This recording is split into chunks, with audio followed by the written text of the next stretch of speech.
जय हिंद प्यारे बच्चों, क्या हाल चाल है। और आज हम लोग लेके आ गए अपने फुल सिलेबस टेस्ट नंबर 60 का डिस्कशन। मैं यानी संजीव भाटी आपको फर्स्ट 23 क्वेश्चन डिस्कस करूंगा। क्वेश्चन नंबर 46 से लेके क्वेश्चन नंबर 68 तक। हमारे डॉक्टर SP सिंह सर के इस मिशन के साथ अब पढ़ने का अधिकार सबको, डॉक्टर बनने का अधिकार भी सबको।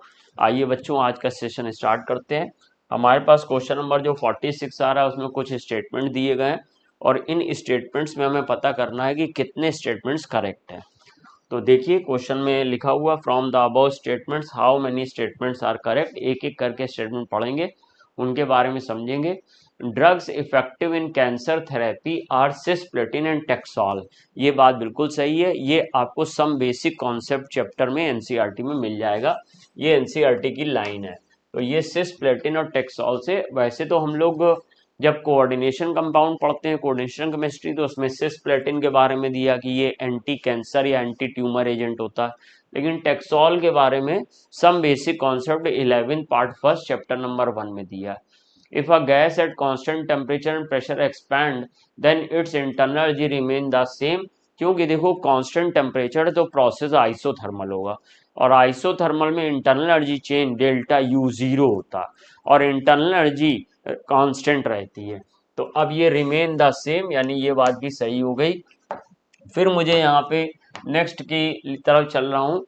The law stating that a given compound always contain exactly the same proportion of elements by weight was given by Proust. ये बात भी सही है कि जैसे अगर कोई कंपाउंड है जस्ट लाइक वाटर है, तो वाटर में फॉर्मूला H2O होता है। अब वो वाटर आप चाहे झील के पानी से लाइए, लेक वाटर हो, चाहे आपका सी वाटर हो, या फिर आपका रेनी वाटर हो, बरसात का पानी हो, उसमें 2 ग्राम हाइड्रोजन और 16 ग्राम ऑक्सीजन होगी, या 1:8 का रेशो रहेगा बाय मास। तो क्योंकि H2O में एक H का एटॉमिक मास 1 होता है, 2 H का 2 हो गया, ऑक्सीजन 116 होता है एटॉमिक मास, तो 2:16 या 1:8 रहेगा। कहीं से भी आप बनाइए, ये प्राउस्ट ने गिवन किया था। ये भी सम बेसिक कॉन्सेप्ट से लिया गया है। Equal volume of gases contain equal number of molecules at same temperature and pressure, ये एवोगैड्रो लॉ है। इंक्रीजिंग मेटालिक रेडियस, लिथियम से बड़ा है सोडियम, फिर पोटेशियम, रुबिडियम, सीजियम, क्योंकि शेल नंबर बढ़ता जा रहा है, सेम ग्रुप के हैं, ग्रुप फर्स्ट ए के, तो नीचे जाने पर एटॉमिक साइज बढ़ेगा, एटॉमिक रेडियस बढ़ेगी, यानी मेटालिक रेडियस बढ़ेगी। Increasing order of ionic size, देखिए Al3 प्लस के पास 10 इलेक्ट्रॉन होते हैं, 13 में से 3 चले गए। Mg2 प्लस के पास भी 10 इलेक्ट्रॉन होते हैं, Mg का एटॉमिक नंबर 12 है, और +2 चार्ज का मीन्स है 2 इलेक्ट्रॉन निकल गए। Na प्लस में भी 10 है, F माइनस में भी 10 है, यानी ये सब आइसो इलेक्ट्रॉनिक स्पीसीज हैं। आइसो इलेक्ट्रॉनिक स्पीसीज में आपने पढ़ा है निगेटिव चार्ज जितना ज़्यादा होता है उतना ही आयनिक रेडियस बड़ी, और पॉजिटिव चार्ज जितना ज़्यादा होता है उतनी ही आयनिक रेडियस छोटी होती है। एल्युमिनियम में सबसे ज़्यादा पॉजिटिव चार्ज है इसलिए सबसे छोटा है, F माइनस पे सबसे ज़्यादा निगेटिव चार्ज है इसलिए ये सबसे बड़ा है। फर्स्ट आयनेशन एंथैल्पी की बात करते हैं, ये पीरियड सेकंड में दिखाया गया। देखिए लिथियम के बाद वैसे तो बेरिलियम को आना चाहिए, लेकिन बेरिलियम की अपने अगल बगल वाले से ज़्यादा होती है फर्स्ट आयनेशन एंथैल्पी, क्योंकि इसके पास फुल फिल्ड H2 की स्टेबिलिटी होती है, इसलिए बेरिलियम का बोरॉन से ज़्यादा हो गया। फिर कार्बन के बाद नाइट्रोजन को आना चाहिए, लेकिन नाइट्रोजन का हाफ फिल्ड होने की वजह से अपने अगल बगल वाले यानी कार्बन और ऑक्सीजन से ज़्यादा हो गया। फिर फ्लोरीन आ गया, और नियॉन के पास P6 है। और आपको मालूम है किसी पीरियड में नोबल गैस की ionisation enthalpy, first ionisation enthalpy सबसे ज़्यादा होती है, तो ये भी सही ऑर्डर लिखा हुआ। इलेक्ट्रॉन एफिनिटी पूरे पीरियोडिक टेबल में सबसे ज़्यादा क्लोरीन की है, उसके बाद फ्लोरीन, ब्रोमीन, आयोडीन, ये ऑर्डर 7th ए ग्रुप के हिसाब से सही लिखा गया। अगर एटॉमिक नंबर Z114 है तो ये ग्रुप 14 का एलिमेंट होगा, ये बात बिल्कुल सही है। इसके लिए ये ध्यान रखो कि अगर एटॉमिक नंबर 104 से लेके 118 तक है, 118, तो आप ये शुरू का 1 काट दिया करो तो ग्रुप नंबर बन जाता है, यानी 1 काट दिया तो ये 04 आ गया, यानी कि ग्रुप 4 का ये मेंबर होगा। इसका 1 काट दिया तो ये 18 का, ग्रुप 18 का मेंबर होगा। तो 114 का अगर 1 काट दिया तो 14 का होगा, ये इसकी ट्रिक है। इस तरीके से ये भी सही हो गया। एसिडिक स्ट्रेंथ नीचे जाने पर हाइड्राइड की ग्रुप में बढ़ती है, तो HF से ज़्यादा HCl, HBr, HI भी ज़्यादा। Bond dissociation energy chlorine, bromine, iodine, fluorine, ये ऑर्डर गलत हो गया। तो बॉन्ड डिसोसिएशन एनर्जी सबसे ज़्यादा होगी Cl2 की, उससे कम होगी Br2 की, उससे कम होगी F2 की, उससे कम होगी I2 की। आपको लगेगा कि F2 में F की बॉन्ड लेंथ सबसे कम है, इसलिए F2 की बॉन्ड एनर्जी सबसे ज़्यादा होनी चाहिए, लेकिन नहीं बेटा, जो F2 है उसमें दोनों F के जो लोन पेयर ऑफ इलेक्ट्रॉन है उनके बीच में रिपल्शन बहुत ज़्यादा होता है, क्योंकि साइज बहुत छोटा होता है, इसलिए इस रिपल्शन की वजह से बॉन्ड वीक हो जाता है। और ये सबसे ज़्यादा बॉन्ड एनर्जी क्लोरीन की, फिर सेकंड नंबर पे ब्रोमीन, फिर फ्लोरीन। अब आप ये कहेंगे कि फ्लोरीन थर्ड नंबर पे क्यों आया, ब्रोमीन से पहले या आयोडीन के बाद क्यों नहीं आ गया, ये आपको याद करना पड़ेगा। ये फैक्ट है, ये डेटा वैल्यू से कंपेयर किया गया है। फ्लोराइड, क्लोराइड, ब्रोमाइड, आयोडाइड में स्टेबिलिटी नीचे जाने पे बढ़ती है, क्योंकि आपको ये ध्यान रखना है कि किसी ग्रुप में आयन का साइज इतना बड़ा होगा, एनायन का साइज, चार्ज उतना ज़्यादा ही डिस्ट्रीब्यूट होगा, और चार्ज जितना ज़्यादा डिस्ट्रीब्यूट होगा स्टेबिलिटी उतनी ज़्यादा हो जाएगी। इस वजह से ग्रुप में नीचे जाने पर एनायन की स्टेबिलिटी बढ़ती जाती है, क्योंकि चार्ज बड़े साइज में ज़्यादा डिस्ट्रीब्यूट होता है और छोटे में कम डिस्ट्रीब्यूट होता है। फिफ्थ ए ग्रुप में आप यहाँ पर देखेंगे कि फिफ्थ ए ग्रुप के जो एलिमेंट होते हैं उनकी टू ऑक्सीडेशन स्टेट ज़्यादा स्टेबल होती है, ज़्यादातर मिलती है, +5 और +3। +3 इनर्ट पेयर इफेक्ट की वजह से आती है। ग्रुप में नीचे जाओगे तो +3 बढ़ेगा स्टेबिलिटी में, और +5 की स्टेबिलिटी घटेगी, इसलिए N का सबसे ज़्यादा, फिर P, फिर AS, फिर SB, ये भी सही है। -3 की जहाँ तक बात करेंगे, क्योंकि नाइट्रोजन की इलेक्ट्रॉन गेन एंथैल्पी ज़्यादा है, नाइट्रोजन की इलेक्ट्रोनेगेटिविटी भी ज़्यादा है, ये इलेक्ट्रॉन को अट्रैक्ट करता है, इसलिए इसकी -3 सबसे ज़्यादा स्टेबल होगी। अब बिस्मथ इलेक्ट्रो पॉजिटिव है, तो -3 की जगह +3 में जाना ज़्यादा जो है स्टेबिलिटी के लिए शो करता है।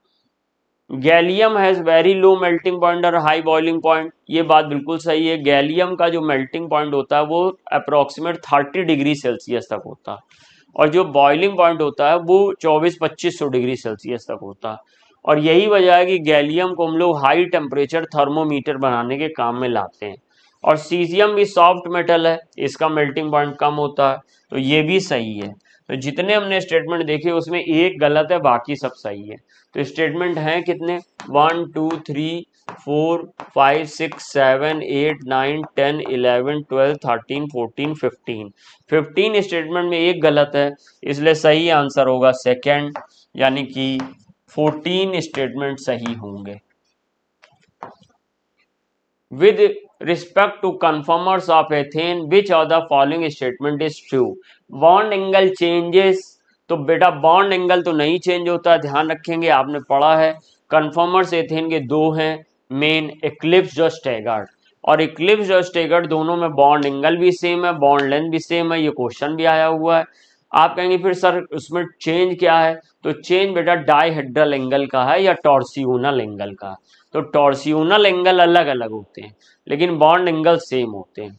तो बॉन्ड एंगल चेंज गलत हो गया, both bond angle bond length change गलत हो गया, bond angle remain the same but bond length change, ये भी गलत हो गया। अब इस स्टेटमेंट को पढ़ लेते हैं। The energy difference between two extreme form of ethane is overcome through intermolecular collision, ये बात बिल्कुल सही है।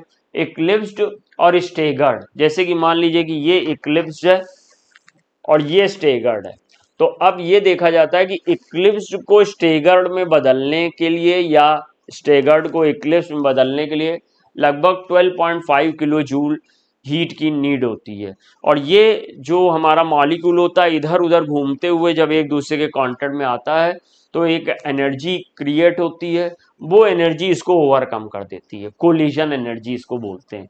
तो इस तरीके से एनर्जी डिफरेंस जो 12.5 किलो जूल चाहिए था वो कोलिजन से, इंटरमॉलिक्यूलर कोलिजन से हो जाता है। इसीलिए इक्लिप्स्ड अपने आप स्टैगर्ड में और स्टैगर्ड अपने आप इक्लिप्स में बदलने की संभावना होती है। तो इसलिए ये स्टेटमेंट सही है, ऑप्शन नंबर थर्ड के साथ जाएंगे। यहाँ पर हमको दोनों तरफ हिंदी मीडियम आ गया, विटामिन्स का नेम और उनसे होने वाली डिजीजेस के बारे में पता करना है। तो विटामिन B1 को थायमीन कहते हैं, सब जानते हैं। तो ये ए के साथ सेकंड आ जाएगा। तो ए के साथ सेकंड 2 जगह है और इसमें बी भी सेम है। अब ई अलग अलग है। तो ई क्या है? Vitamin D. विटामिन डी से आपको मालूम है हड्डियां, अगर विटामिन डी कमी है तो हड्डियां कमजोर हो जाएंगी, रिकेटस हो जाएगा, ऑस्टियोमलेशिया हो जाएगा। यानी कि हमारे पास ई का फर्स्ट होना चाहिए। तो ए का सेकंड और ई का फर्स्ट हमको किस ऑप्शन में दिया गया? फर्स्ट ऑप्शन में। बाकी आप सब मिला लेंगे, आप लोग बायो वाले लोग हैं, वाइटामिन के बारे में अच्छे से जानते हैं। फिर हमारे पास अगला आ जाएगा, विच of the following basic strength order incorrect. अब यहां पर देखिए आपको पहले ही नंबर पे ये गलती हो गई है। अमोनिया और बेंजिलएमीन में बेंजिलएमीन थोड़ा सा ज्यादा बेसिक होता है, तो ये यहाँ पर ऐसे होना चाहिए था, इसलिए फर्स्ट ऑप्शन ही हमारा इनकरेक्ट हो गया। और ये आप एमीन चैप्टर में एनसीईआरटी में देख सकते हैं कि जैसे अमोनिया का जो पीकेबी है वो लगभग 4.75 है और जो बेंजिलएमीन है वो 4.6 के आसपास होगा। तो इसका थोड़ा सा कम होता है पीकेबी और इसलिए ये मोर बेसिक होता है।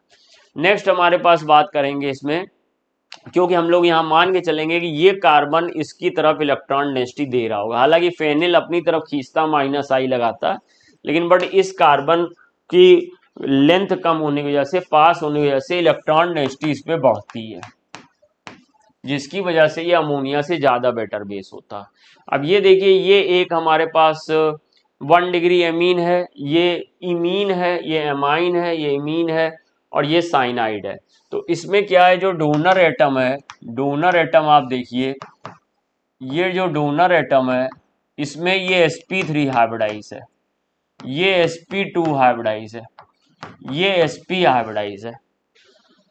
तो जैसे जैसे यहाँ पर आपका हाइब्रिडेशन चेंज हो रहा है, sp3 से ज्यादा इलेक्ट्रोनेगेटिविटी sp2 की होगी, sp2 से ज्यादा इलेक्ट्रोनेगेटिविटी sp की होगी।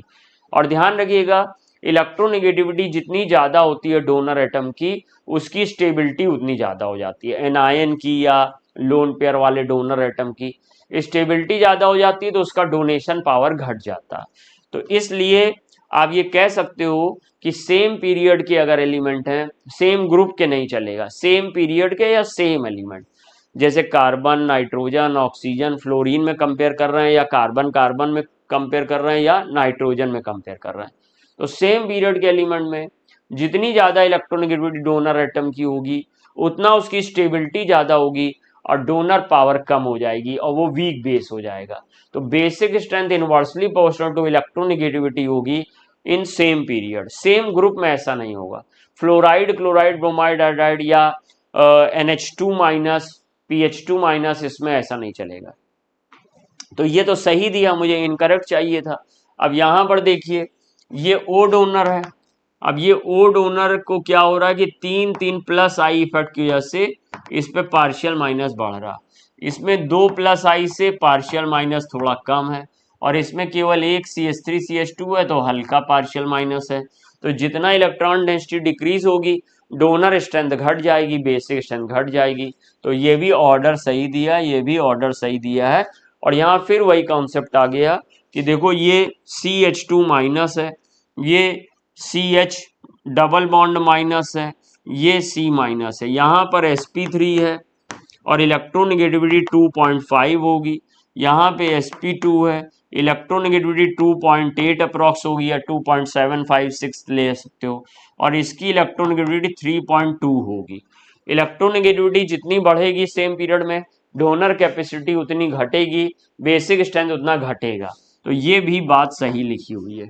इस तरीके से केवल फर्स्ट ऑप्शन इनकरेक्ट था 49 का। 60 देखिए, ये बेंजोइक एसिड है और सोडियम बाइकार्बोनेट यहाँ पर हम लोग ने लिया। हम लोगों को मालूम है फिनॉल सोडियम बाइकार्बोनेट को डिकम्पोज नहीं कर पाता, लेकिन बेंजोइक एसिड सोडियम बाइकार्बोनेट को डिकम्पोज करता। अब इसमें एक सबसे ज्यादा पूछे जाने वाला क्वेश्चन ये होता है कि अगर बेंजोइक एसिड सोडियम बाइकार्बोनेट के साथ आएगा तो यहाँ पर डी कार्बोक्सिलेशन होगा, यानी रिएक्शन में CO2 निकलता। तो वो CO2 किससे निकलता है? वो बेंजोइक एसिड से या कार्बोक्सिलिक एसिड से निकलता है, या वो बाई कार्ब से निकलता है। तो ध्यान रखना कि जो CO2 जाता है वो सोडियम बाई कार्बोनेट से जाएगा और इसमें रिएक्शन हो जाएगी तो C6H5 COONA मिल जाएगा, ये Na इसके साथ चला जाएगा और ये यहाँ पर H इसके पास आ जाएगा जिससे कि H2O और CO2 मिल जाएगा।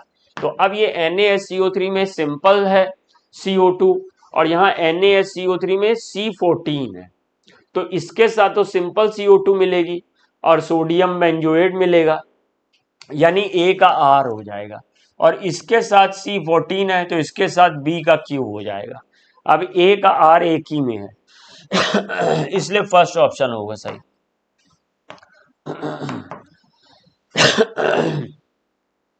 जहां तक बात है ये बेंजोइक एसिड का सोडियम के साथ रिएक्शन हुआ तो ये सोडियम इस H को डिस्प्लेस करेगा in the form of H2 और सोडियम बेंजोइड बना देगा, तो C का S हो जाएगा।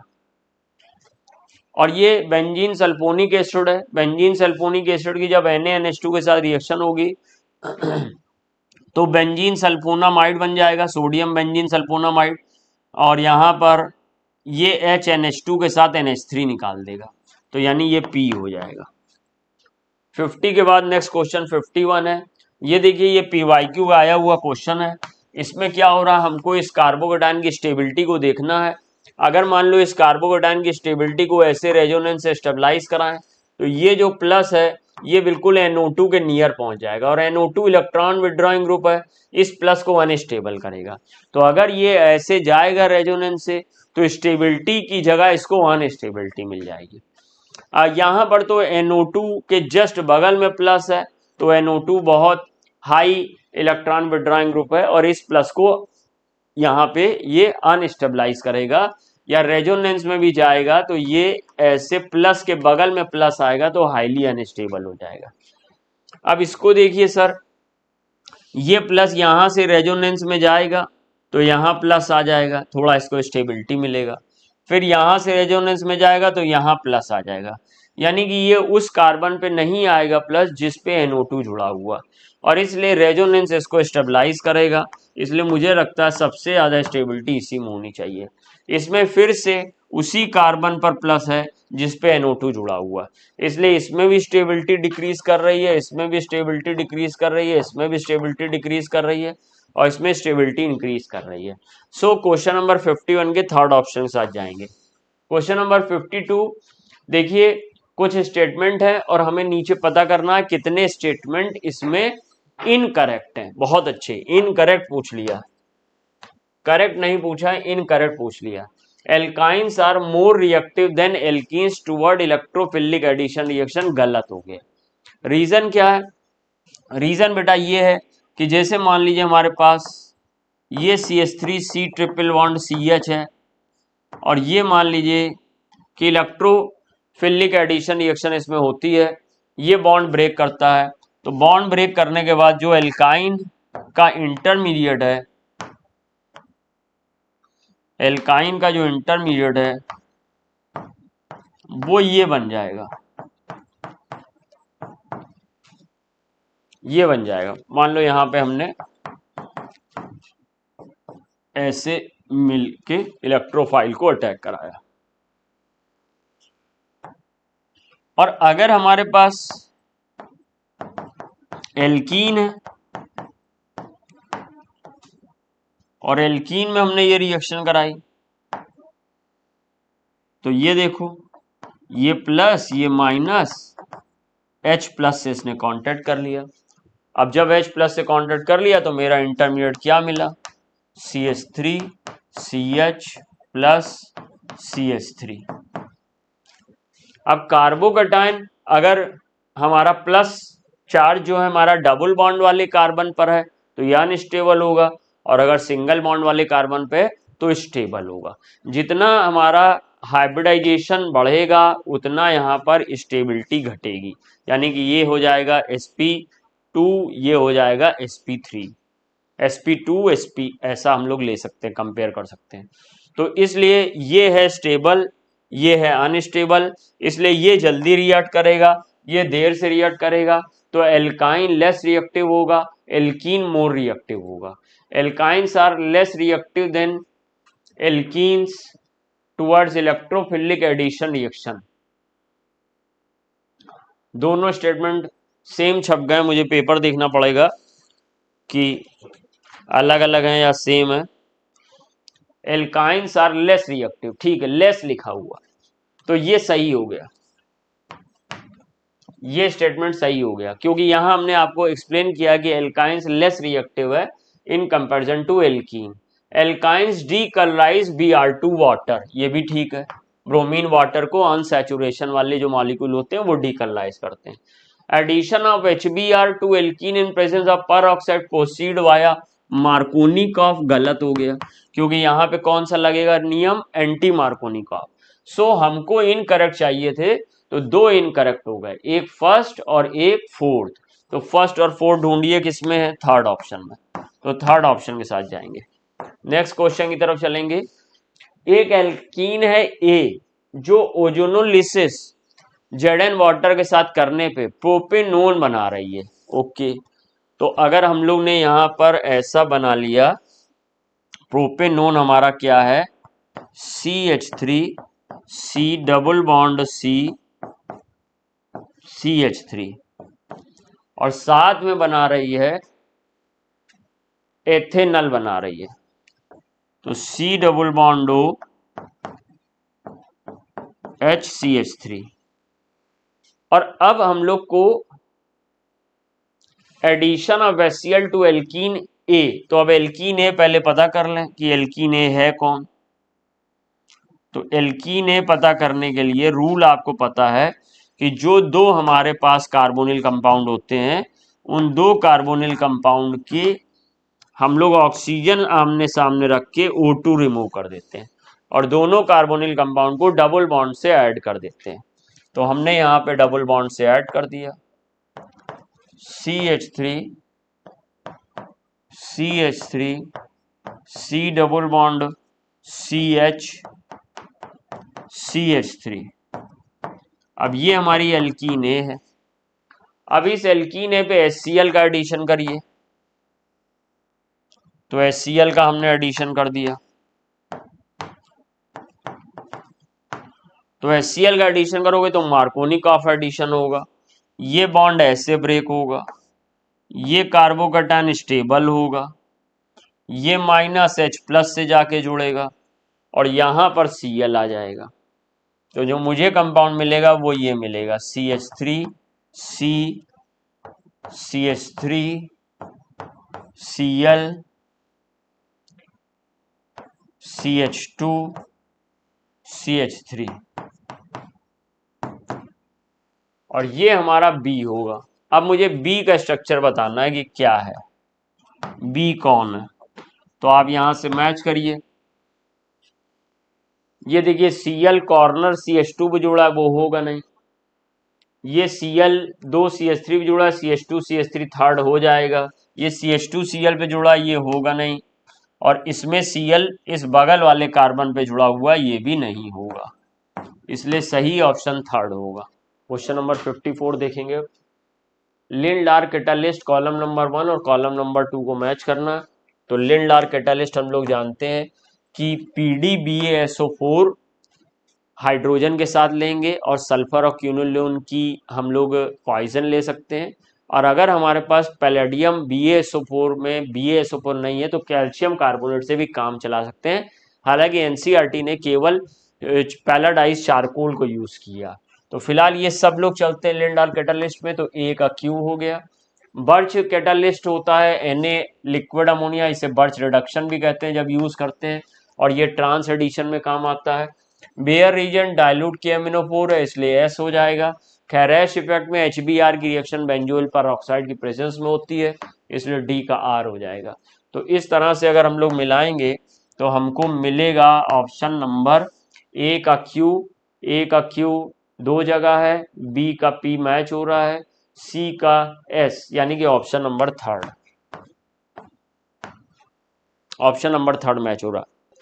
Question number 55, which of the following amine can not be prepared by Gabriel phthalimide synthesis. सब जानते हैं गैब्रियल थैलीमाइड सिंथेसिस से एरोमेटिक एमीन्स को नहीं बना सकते हैं, क्योंकि यहाँ गैब्रियल थैलेमाइड सिंथेसिस में जो एल्काइल ग्रुप आता है वो एल्काइल हैलाइड से आता है। तो RCl का बॉन्ड टूटना तो आसान है, लेकिन C6H5Cl में रेजोनेंस की वजह से पार्शियल डबल बॉन्ड करेक्टर आ जाता है, बॉन्ड एनर्जी बढ़ जाती है, इसलिए ये बॉन्ड इजिली टूटता नहीं है, इसलिए एरोमेटिक अमीन बनना इसमें पॉसिबल नहीं हो पाता। तो बेंजिल अमीन एलिफेटिक है, ब्यूटाइल अमीन एलिफेटिक है, एथाइल अमीन एलिफेटिक है, लेकिन एनलीन एरोमेटिक है, इसको गैब्रियल थैलेमाइड सिंथेसिस से नहीं बना पाएंगे। 56 अब C2H5Cl की रिएक्शन अगर हम लोग ने अमोनिया से कराई तो अमोनिया से कराने के बाद हम लोग को मिल जाएगा C2H5NH2 C2H5NH2 मिल जाएगा और साथ में हमको HCl मिल जाएगा। अब अगर रिएक्शन को और आगे बढ़ाना चाहते हो तो मुझे यहां पर C2H5Cl की और नीड है। अगर C2H5Cl और मेरे पास बचा हुआ है तो फिर C2H5 होल ट्वाइस NH बन जाएगा और ऐसे ही जब तक C2H5Cl बचा रहेगा रिएक्शन चलती रहेगी। बट क्योंकि यहाँ पे अमोनिया एक्सेस में दिया है तो इसका सेंस है कि C2H5Cl कम था और ये खत्म हो जाएगा, तो ये रिएक्शन आगे जा नहीं पाएगी। इसलिए जो मेजर प्रोडक्ट है वो C2H5NH2 यानी फर्स्ट बनेगा, ना तो डाईएथिलेमीन बनेगा, ना तो ट्राईएथिलेमीन बनेगा, ना तो क्वाटरनरी सॉल्ट बनेगा। अगर हमारे पास C2H5Cl एक्सेस होता तो ये रिएक्शन फॉरवर्ड चलती रहती, इसलिए फर्स्ट ऑप्शन के साथ जाएंगे। ये देखिए यहाँ पर NaOH के साथ रिएक्शन किया तो हमको यहाँ पर सोडियम फिनॉक्साइड मिल जाएगा जब हम लोग हाई प्रेशर हाई टेम्परेचर पे जाएंगे। जब एसिडिक हाइड्रोलिसिस करेंगे तो फिनॉल मिल जाएगा। ये फिनॉल बनाने का डाउस प्रोसेस है, तो ये फिनॉल बन जाएगा। अब हम लोग Na2Cr2O7 और H2SO4 से सब लोग जानते हैं ऑक्सीडेशन हो जाएगा, तो यहाँ पे पैराबेंजोक्यूनोन मिल जाएगा। इसलिए अब मुझसे पूछ रहा है ए ये है बी ये है, तो यहाँ पर देखिए फिनॉल है सोडियम फिनॉक्साइड है, बेंजीन है गलत, फिनॉल है पैराबेंजोक्यूनोन है, तो थर्ड ऑप्शन सही हो जाएगा।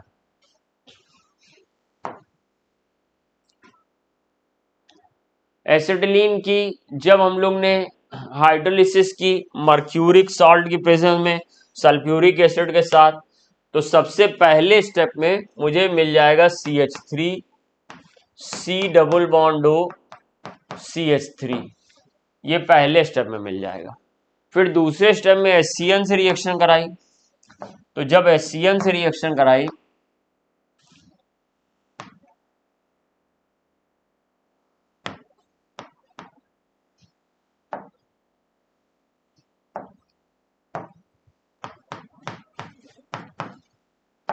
तो मुझे क्या मिला, HCN से रिएक्शन कराने के बाद HCN के साथ रिएक्शन कराया तो CH3 COH C triple bond N और CH3, ये मिल गया बेटा। अब आगे एक स्टेप और है, हाइड्रोजन से निकिल की प्रेजेंस में रिएक्शन कराई,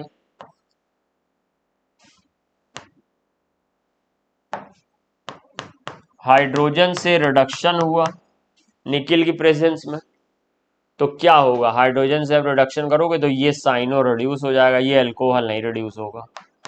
CH3 COH CH3 CH2 NH2।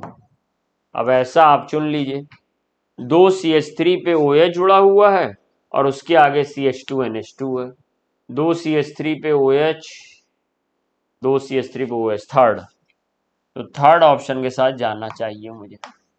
Final product ये A है हमारा।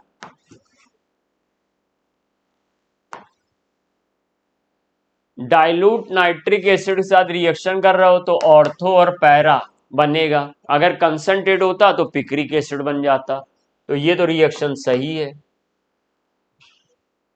अब यहां पर नाइट्रेशन एनिलीन का करोगे तो 50% पैरा, 47% मेटा, 2% ऑर्थो सही है, क्योंकि इसमें एनिलीनियम आयन बनता है, वो मेटा डायरेक्टिंग होता है। तो ये HNO3 NH2 के साथ H प्लस जुड़ जाएगा, तो ये एनिलियम आयन बन जाएगा, और जो एनिलियम आयन है वो मेटा डायरेक्टिंग है, तो वो मेटा प्रोडक्ट बनाने लगेगा ज्यादा से ज्यादा, और ऑर्थो स्टेरिक रिपल्शन के चलते बहुत कम बनेगा। Br2CH2 में जब लेंगे तो हमें पैरा ब्रोमो डेरिवेटिव मिलना चाहिए मेजर। ट्राई ब्रोमो डेरिवेटिव तभी मिलता जब यहाँ पे वाटर होता, ब्रोमीन वाटर, इसलिए ये रिएक्शन गलत दी है, तो थर्ड वाला सही हो जाएगा। और ये सल्फाइनिलिक एसिड बन जाता है H2SO4 के साथ हीट करने पे, ये भी सही रिएक्शन दी हुई। सो मेरे पास थर्ड ऑप्शन यहाँ पे सही है।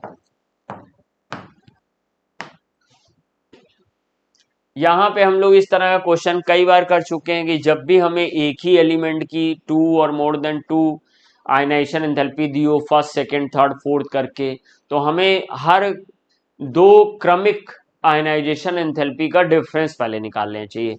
1 2 का डिफरेंस, 2 3 का डिफरेंस, 3 4 का डिफरेंस, फिर देखना चाहिए कि किसमें सबसे ज्यादा डिफरेंस आ रहा। अगर फर्स्ट और सेकंड का डिफरेंस सबसे ज्यादा है, तो मान के चलो कि उस एलिमेंट के वैलेंस शेल में एक इलेक्ट्रॉन था, और एक निकलने के बाद नोबल गैस कॉन्फ़िगरेशन आया, तो सेकंड इलेक्ट्रॉन निकालना बहुत डिफिकल्ट हुआ, तो बहुत हाई आयनाइजेशन एंथैल्पी देनी पड़ी, तो गैप ज्यादा था। या सिंपल भाषा में कहें कि फर्स्ट और सेकंड आयनाइजेशन एंथैल्पी का बड़ा गैप है, तो वो एलिमेंट फर्स्ट डे का होगा, उसके वैलेंस शेल में एक इलेक्ट्रॉन होंगे। सेकंड और थर्ड में बड़ा गैप है, तो वो सेकंड डे का होगा, यानी जिसके बाद बड़ा गैप आता है वही ग्रुप नंबर होता है, वही वैलेंस इलेक्ट्रॉन होता है। अगर थर्ड और फोर्थ में बड़ा गैप आया तो फिर वो थर्ड ए ग्रुप का होगा। अब मुझे एलिमेंट पहचानना है, तो यहां पर आप देखिए 7 और 14 में लगभग डिफरेंस 7 का आ रहा है, अप्रोक्सीमेट निकाल रहा हूं, 7 और 14 में लगभग 7 का आ रहा। 14 और 34 में अगर अंतर आप देखें तो 20 का आ रहा। 34 और 46 में अगर आप अंतर देखें तो लगभग 12 का आ रहा है, और इसमें अंतर देखें तो बहुत बड़ा अंतर आ रहा है, लगभग 140 का, 140 120 120 का अंतर आ रहा है। यानी कि सबसे बड़ा अंतर 1 2 3 4 फोर्थ आयनाइजेशन एंथैल्पी के बाद आ रहा, large difference fourth ionisation enthalpy के बाद आ रहा। अब यानी ये एलिमेंट फोर्थ ए ग्रुप का होगा, तो सोडियम फर्स्ट ए का हो नहीं सकता, सिलिकॉन फोर्थ ए का हो सकता है, ये सेवेंथ ए का होगा नहीं, कैल्शियम सेकेंड ए का होगा नहीं, इसलिए सेकेंड सही हो जाएगा। In which of the following first member has higher ionisation enthalpy than second member. तो एन और एन ओ में एन के पास हाफ फील्ड की स्टेबिलिटी होती है, तो एन का फर्स्ट आयनेशन एंथैल्पी ऑक्सीजन से ज्यादा है। बोरॉन और बेरिलियम में बेरिलियम के पास फुल फील्ड की ज्यादा होती है, तो सेकंड का ज्यादा है। एल्युमिनियम और गैलियम में गैलियम का साइज एल्युमिनियम के लगभग बराबर या छोटा होता है, इसलिए गैलियम का ज्यादा है। फ्लोरीन और क्लोरीन में फ्लोरीन की फर्स्ट आयनेशन एंथैल्पी साइज छोटा होने की वजह से ज्यादा है।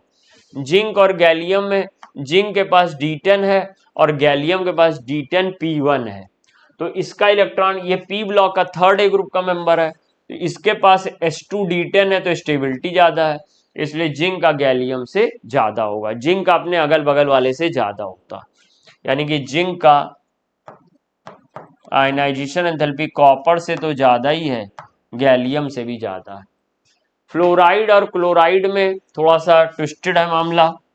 जब हम लोग फ्लोरीन में एक इलेक्ट्रॉन ऐड करते हैं, फ्लोराइड बनता है, तो मान लीजिए कि हमारे पास जो इलेक्ट्रॉन गेन एंथैल्पी होती है वो -330 किलो जूल अगर आ रही है, 330 किलो जूल आ रही है, और अगर क्लोरीन की इलेक्ट्रॉन गेन एंथैल्पी देखें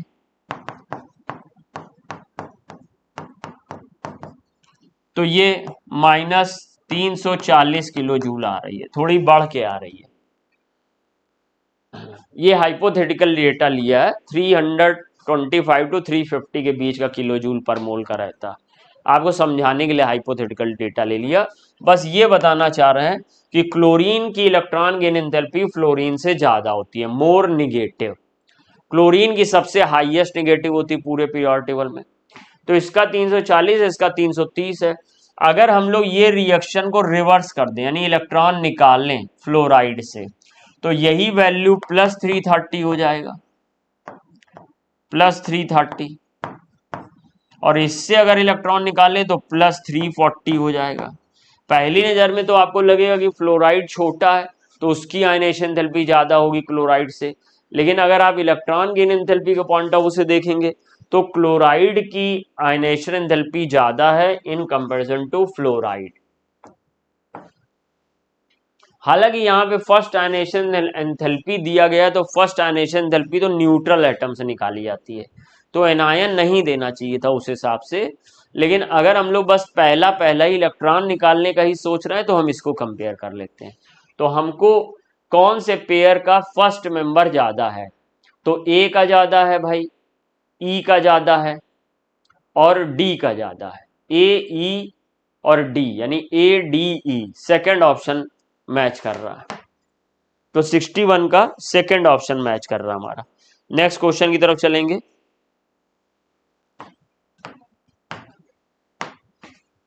second electron affinity of an element is always endothermic, क्योंकि सेकेंड इलेक्ट्रॉन एफिनिटी में क्या होता है, सेकेंड इलेक्ट्रॉन जब डालते हैं तो जो पहले से बना हुआ एनायन है वो इसको रिपेल करता है, और अब हमें नया इलेक्ट्रॉन को वैलेंस शेल में इंट्रोड्यूस करने के लिए बाहर से पुशिंग फोर्स या एनर्जी देनी पड़ जाती है। मिलती कम है, देनी ज्यादा पड़ती है, और प्रोसेस एंडोथर्मिक होता है ऑलवेज दूसरा इलेक्ट्रॉन डालने पे। तो ये फोर्थ ऑप्शन हो जाएगा। कॉलम 1 कॉलम 2 को मिलाना है, तो जो Na2O है ये एक न्यूट्रल ऑक्साइड है, तो न्यूट्रल ऑक्साइड में मिलाइए ए के साथ, यहां पर छपा नहीं है, ये यहां पे छपा है, तो ये P है, यहां से लिख लेते हैं P Q R S T U, Hindi वाले से देख लिया है। तो भाई न्यूट्रल ऑक्साइड ए का क्यू मैच हो गया, ए का क्यू दो जगह मैच है, बी में भी सेम है, सी में डिफर कर रहा है, तो सी में चेक कर लेते हैं। सी कौन है, गैलियम ऑक्साइड, तो गैलियम ऑक्साइड एक एम्फोटेरिक ऑक्साइड है, तो सी के साथ टी आएगा, तो सी के साथ टी आ गया किसमें, सेकंड ऑप्शन में, तो सेकंड हो गया। बाकी अगर देखना चाहते हो तो सोडियम ऑक्साइड बेसिक होता है, तो बी के साथ एस आएगा, तो बी के साथ एस भी और बी के साथ एडिशनली पी भी दिया, यानी नॉर्मल ऑक्साइड। तो ठीक है भाई, ये नॉर्मल है। एक होता है मिक्स्ड ऑक्साइड, एक होता है नॉर्मल ऑक्साइड। नॉर्मल ऑक्साइड में अकेले एक कंपाउंड होता है, फॉर्मूला होता है, मिक्स्ड ऑक्साइड में दो होते हैं, जैसे कि FeO और Fe2O3, ये दोनों मिलके Fe3O4 बनाते हैं, Fe3O4। तो Fe3O4 is the mixed oxide, it is not a normal oxide. So केवल FeO लिखा होता तो नॉर्मल ऑक्साइड होता, केवल Fe2O3 होता नॉर्मल ऑक्साइड होता, तो Na2O नॉर्मल ऑक्साइड है, तो P एडिशनली आ गया। और CO3O4 बिल्कुल इसी तरीके से, COO CO2O3, इन दोनों को जोड़ दोगे तो CO1 ये 2 ये 3O4, तो E का हमारा U हो जाएगा, E का U। बाकी सब बहुत इजी है। C3O2 कार्बन सब ऑक्साइड होता है, इसका स्ट्रक्चर ऐसे होता है, C double bond C double bond C OO, this is carbon सब ऑक्साइड। इसका ऑक्सीडेशन नंबर निकालने का भी क्वेश्चन आता है। जब कभी एक साइन से दो साइन की ओवरलैपिंग होने लगे तो उसे हम लोग जीरो ओवरलैप कहते हैं। जैसे ये एस ऑर्बिटल है, इसका प्लस साइन है, प्लस होगा या माइनस साइन होगा, और जो पी ऑर्बिटल होता है उसका एक लोब प्लस होता है और दूसरा लोब माइनस होता है।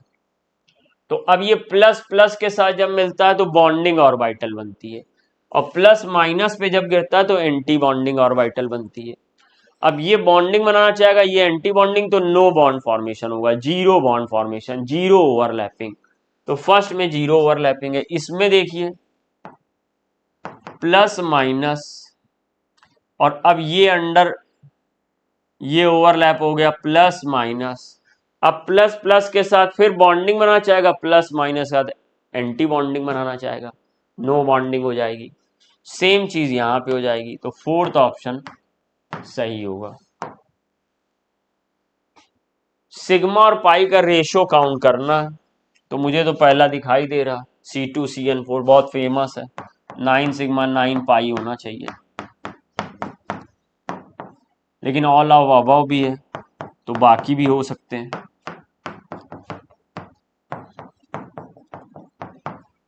तो ये हमारे पास C2CN4 काउंट कर लीजिए भाई। सिग्मा कितने, 1 2 3 4 5 6 7 8 9, 9 सिग्मा। पाई काउंट करिए, 2 4 6 8 9, 9 है। तो ये हो सकता था। C3O2 अभी पीछे वाले पेज पे बनाया, तो सिंपली दिखाई दे रहा 1 2 3 4 सिग्मा, 1 2 3 4 पाई, ये भी सही है। CO2 सब बच्चे जानते हैं, 2 सिग्मा 2 पाई, ये भी सही है। तो all of the above fourth option होगा। कहां हाइब्रिडाइजेशन चेंज हो रहा, BF3 में सब लोग जानते हैं बच्चा लोग, 3 सिग्मा बॉन्ड होंगे, कोई लोन पेयर नहीं, sp2, 4 सिग्मा बॉन्ड sp3, यही चेंज हो रहा है, तो फर्स्ट ऑप्शन हो जाना चाहिए। NH3 में 3 sigma 1 lone pair sp3, NH4 में 4 सिग्मा sp3, SO2 में 2 sigma 1 lone pair sp2, 3 sigma sp2, पाई काउंट नहीं होगा। H2O में 2 sigma 2 lone pair sp3, 3 sigma 1 lone pair sp3। So first option के साथ जाएंगे। 67 में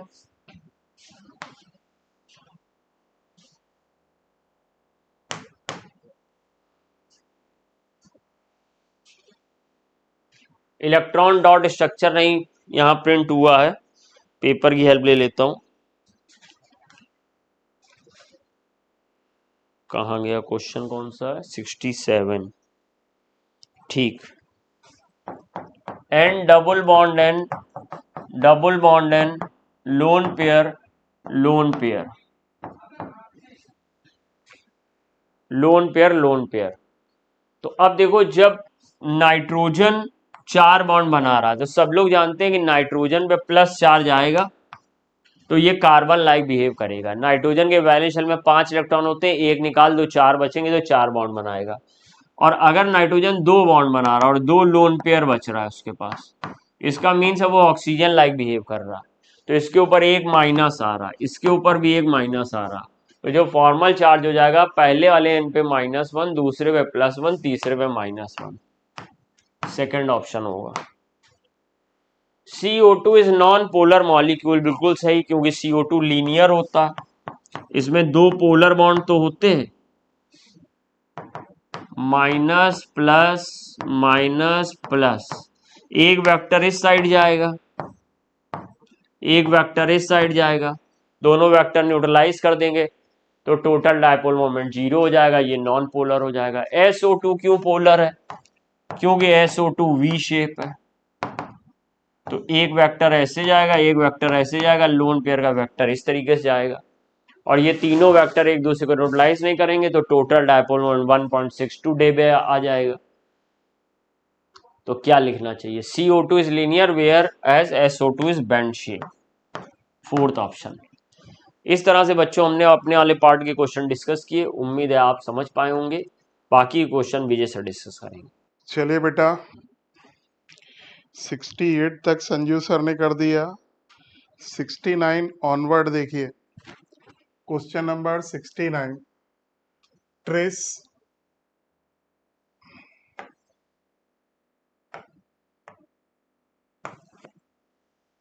ट्रेस यानी बेटा 3 है, ऑक्सिलेटो एल्यूमिनियम थर्ड। तो अगर आप देखो बेटा, पहले तो ऑक्सीडेशन नंबर निकाल लो।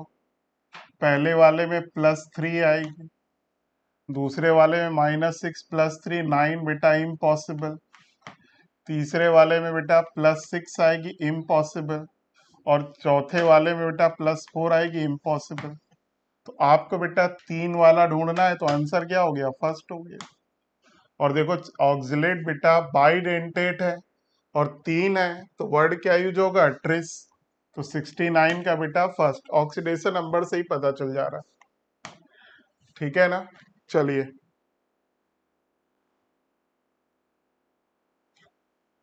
फिर 70 देखिए, on the basis of Sidgwick effective atomic number का जो रूल है, विच of the following statement is not correct.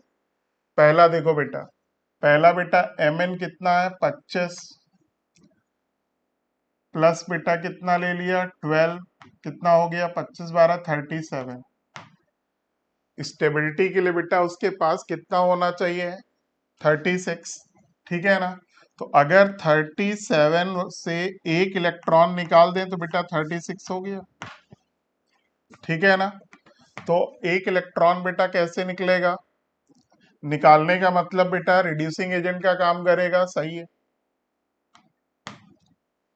तो देखो पहले वाले में बेटा mn के पास टोटल इलेक्ट्रॉन कितने हैं? 37। स्टेबिलिटी के लिए बेटा कितना होना चाहिए? 36। तो 36 के लिए बेटा एक इलेक्ट्रॉन निकालेगा, और जो इलेक्ट्रॉन बेटा देते हैं वो किसका काम करते हैं? रिड्यूसिंग एजेंट का। यही बेटा फर्स्ट ऑप्शन कह रहा है, तो पहला सही है। अब जरा दूसरा देखिए बेटा, वेनेडियम बेटा 23 + 12, टोटल कितना हो गया बेटा? 35 हो गया। स्टेबिलिटी के लिए बेटा कितना चाहिए? 36।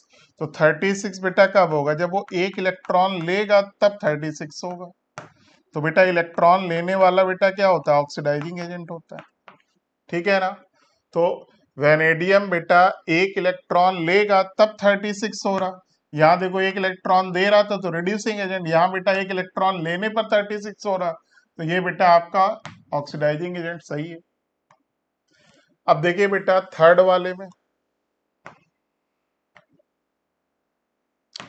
थर्ड वाले में बेटा आयरन 26 + 10 36 हो गया। देखो बेटा ये स्टेबल है,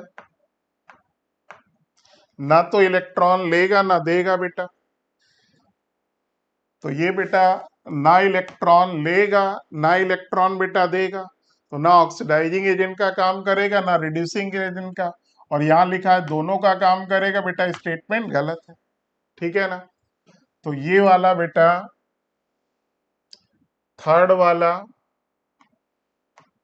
नाइदर, सही स्टेटमेंट क्या होगा? Neither oxidising agent nor reducing agent.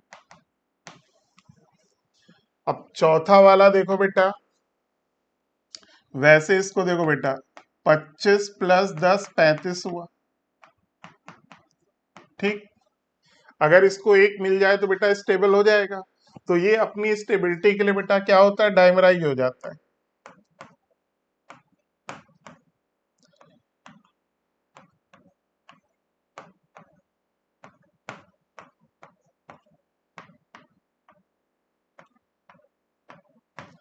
तो अब देखो बेटा इसके पास भी 36 हो गया। अभी इसमें 10 है ना?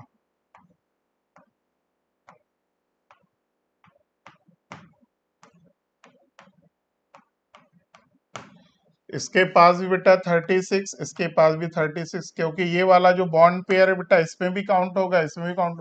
तो इसको देख लो बेटा 25। ठीक है ना? तो देखो 25 बेटा ये हो गया, +10 ये हो गया, और इसका एक इलेक्ट्रॉन काउंट हो जाएगा, 36 हो जाएगा बेटा। इधर भी बेटा 25 + 1 + 10 + 1 हो जाएगा, एक अपना एक बेटा दूसरे का। ठीक है ना? तो आपका बेटा 70 का करेक्ट आंसर कौन सा हो गया? थर्ड। 70 का बेटा correct answer third. Wrong statement. तो थर्ड ऑप्शन रॉन्ग है।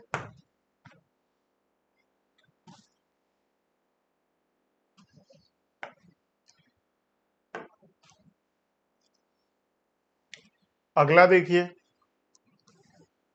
among the following complex which magnetic moment 5.9 equal to बेटा under root N N plus 2 करोगे तो यहाँ पर बेटा n बराबर कितना आएगा 5, क्योंकि अंडर रूट 35 बेटा कितना होता है 5.9 होता है। तो देखो 5 अनपेयर्ड इलेक्ट्रॉन के कहाँ पर है, यहाँ पर देखो बेटा 3d8 4s2 निकेल होता है, ये किस में कन्वर्ट हो गया बेटा 3d10 में। No unpaired electron, no unpaired electron,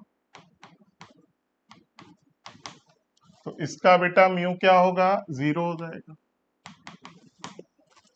इस वाले में देखो बेटा आयरन 3d6 4s2 होता है, तो ये बेटा 3d6 हो गया। वाटर बेटा वीक फील्ड लिगेंड है, 6 भरोगे 1 2 3 4 5 6, तो अनपेयर्ड इलेक्ट्रॉन बेटा कितने हो गए 4, और हम कितना ढूंढ रहे हैं 5, तो ये वाला आंसर बेटा आपका नहीं है। अब आइए बेटा थर्ड वाले में, कोबाल्ट बेटा क्या होता है 3d7 4s2, तो CO बेटा +3 क्या होगा 3d6 होगा, और चूंकि स्ट्रॉन्ग फील्ड लिगेंड है बेटा तो सभी इलेक्ट्रॉन क्या हो जाएंगे पेयर्ड, तो इसमें अनपेयर्ड इलेक्ट्रॉन बेटा क्या होगा 0, म्यू बेटा 0।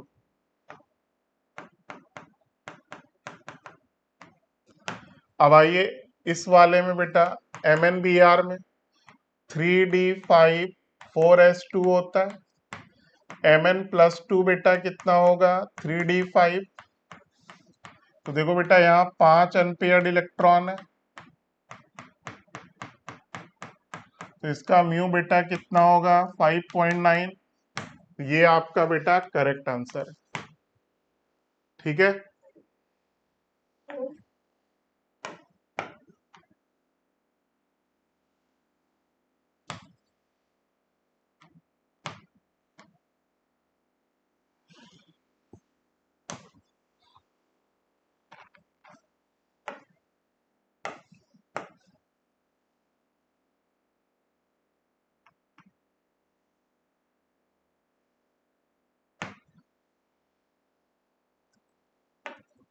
चलिए अगला देखिए, विच of the following order of stability is correct. तो देखो बेटा यहां पर आयरन फेरिक के फॉर्म में, सॉरी यहां पर आयरन बेटा फेरस के फॉर्म में है, यहां पर आयरन बेटा फेरिक के फॉर्म में, और आप सबको मालूम है बेटा फेरिक वाला ज्यादा स्टेबल होता है क्योंकि इलेक्ट्रोस्टैटिक फोर्स ज्यादा होता है, लिगेंड को तेजी से खींचेगा, तो बेटा पहला गलत हो गया। ठीक, अब आइए दूसरे वाले में देखो, यहाँ मोनोडेंटेट है, बाईडेंटेट है, हेक्साडेंटेट है, तो इसमें बेटा क्या लगेगा चिलेटिंग इफेक्ट, स्टेबिलिटी को क्या करेगा बढ़ाएगा, तो ये वाला बेटा ऑप्शन आपका सही है। तो पहला गलत, दूसरा सही, तीसरा भी बेटा गलत है आपका।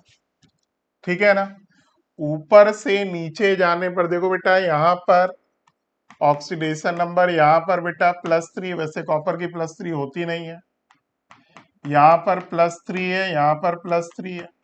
ठीक है ना, तो जब ऑक्सीडेशन नंबर सेम हो तो स्टेबिलिटी का ऑर्डर बेटा क्या होता है सबसे ज्यादा 5d, फिर 4d, फिर बेटा 3d, चाहे एक ही ग्रुप के हो या बेटा अलग अलग ग्रुप लेकिन पीरियड अलग अलग हो, तो 3 5d 4d 3d ये स्टेबिलिटी का ऑर्डर होता है।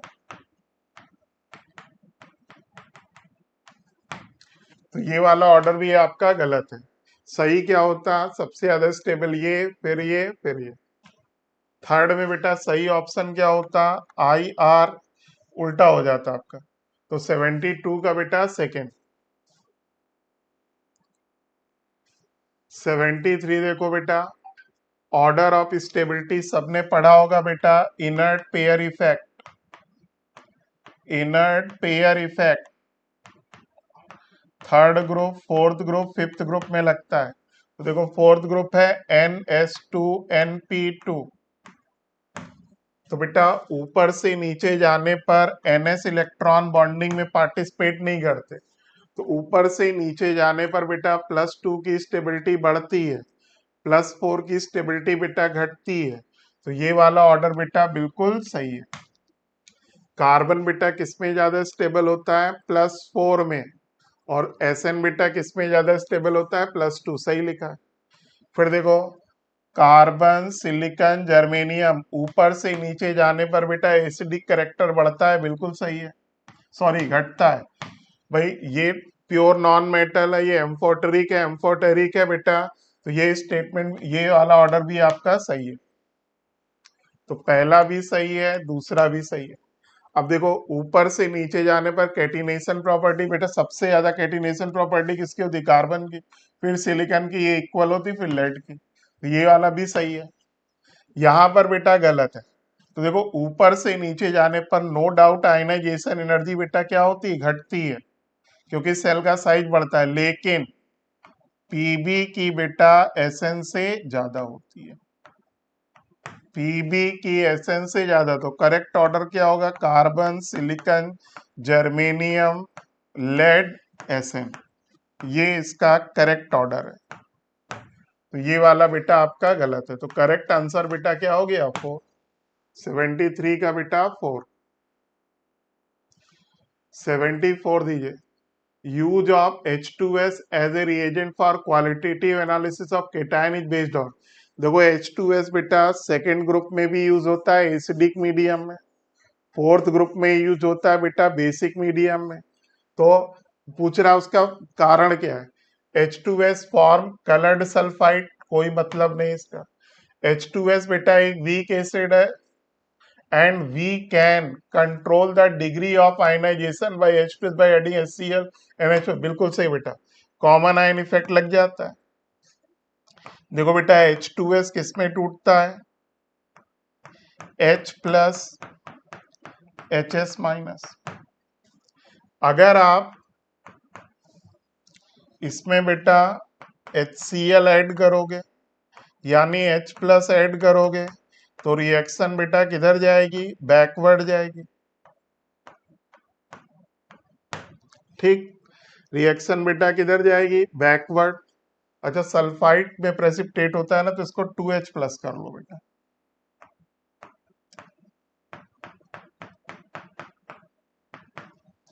तो रिएक्शन बेटा किधर जाएगी? बैकवर्ड। और अगर आप NH4OH डालोगे, यानी OH माइनस डालोगे, तो बेटा H प्लस OH माइनस से रिएक्ट करके क्या बनाएगा? वाटर। H प्लस का लॉस होगा, तो रिएक्शन बेटा किधर जाएगी? फॉरवर्ड।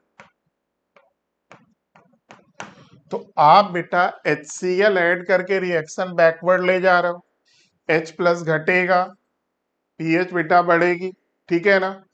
यहां पर देखो आप बेटा बेस डालकर रिएक्शन को फॉरवर्ड ले जा रहे हो, H प्लस बढ़ेगा, पीएच क्या होगी? घट जाएगी। तो आप बेटा H प्लस को कंट्रोल कर सकते हो HCl और NH4OH ऐड करके, जिससे आप बेटा पीएच को कंट्रोल कर सकते हो। तो सेकेंड ऑप्शन बेटा बिल्कुल सही है, फैक्ट लिखा हुआ है। H2S वीक एसिड है, इसका कोई लेना देना नहीं। ऐसा नहीं कि वीक एसिड, आप कोई भी वीक एसिड यहां ले लो।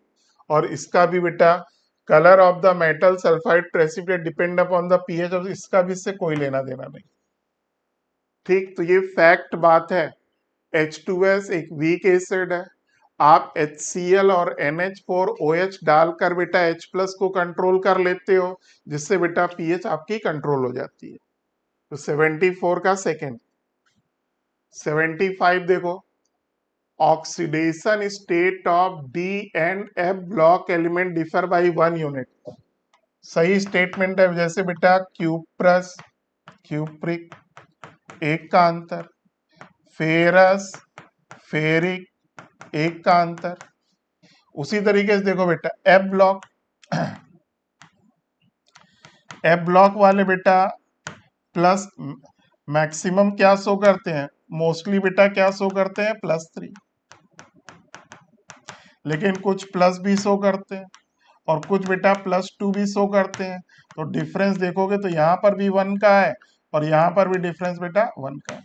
तो पहला स्टेटमेंट बेटा सही है। Most common oxidation state for D and F block element is +2 गलत है। डी वाले की ज्यादातर की बेटा +2 तो होती है मोस्टली, लेकिन एफ वाले की बेटा एफ ब्लॉक की कॉमन ऑक्सीडेशन स्टेट क्या होती है, कॉमन ऑक्सीडेशन स्टेट बेटा +3 होती है और यहाँ क्या लिखा है +2 गलत है। In D block down the group stability of higher oxidation state increases. बेटा डी ब्लॉक में इनर्ट पेयर इफेक्ट से उल्टा होता है। पी ब्लॉक में क्या होता है, टॉप टू बॉटम जाने पर हायर की स्टेबिलिटी घटती है, लोअर की स्टेबिलिटी बढ़ती है।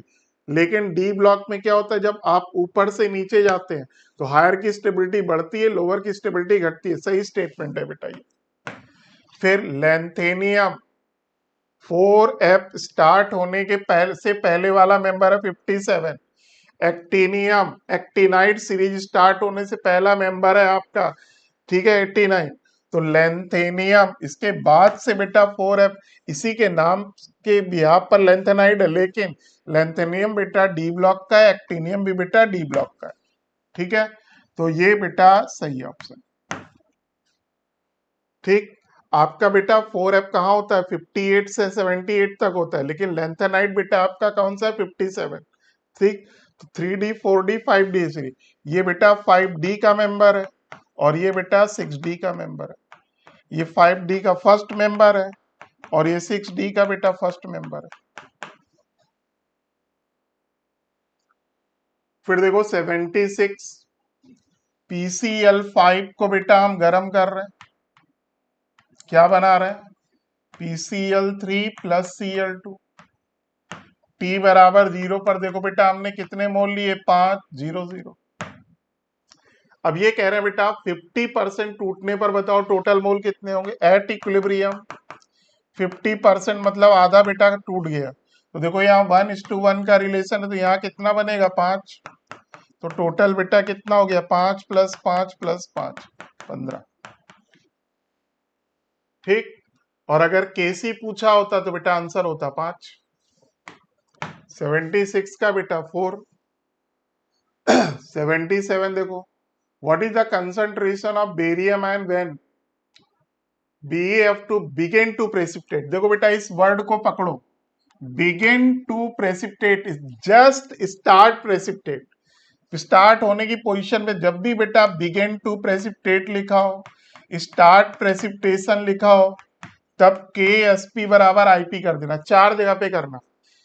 begin to precipitate लिखा हो, स्टार्ट precipitation लिखा हो, या लिखा हो मिनिमम कंसंट्रेशन ऑफ आयन जहां प्रेसिपिटेट बने, या लिखा हो बेटा मैक्सिमम कंसंट्रेशन ऑफ आयन जहां प्रेसिपिटेट ना बने, वहां बेटा हम सैचुरेटेड लेके सॉल्व करते हैं। तो KSP की वैल्यू देखो 1 × 10⁻⁶ दिया, और BaF2 के आयनिक प्रोडक्ट का formula Ba double plus F- का स्क्वायर हो गया। आपसे देखो बेटा बेरियम आयन पूछा है, तो 1 × 10⁻⁶, ये बेटा बेरियम आयन आपको निकालना है।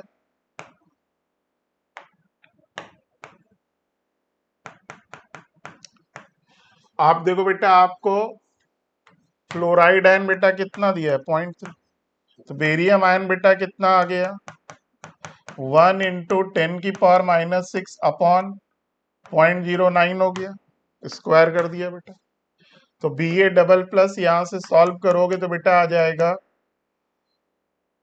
100 × 10⁻⁶ अपॉन बेटा 9, ये बेटा 9 × 9 1.1, सॉरी, इंटू 10⁻⁵ हो जाएगा।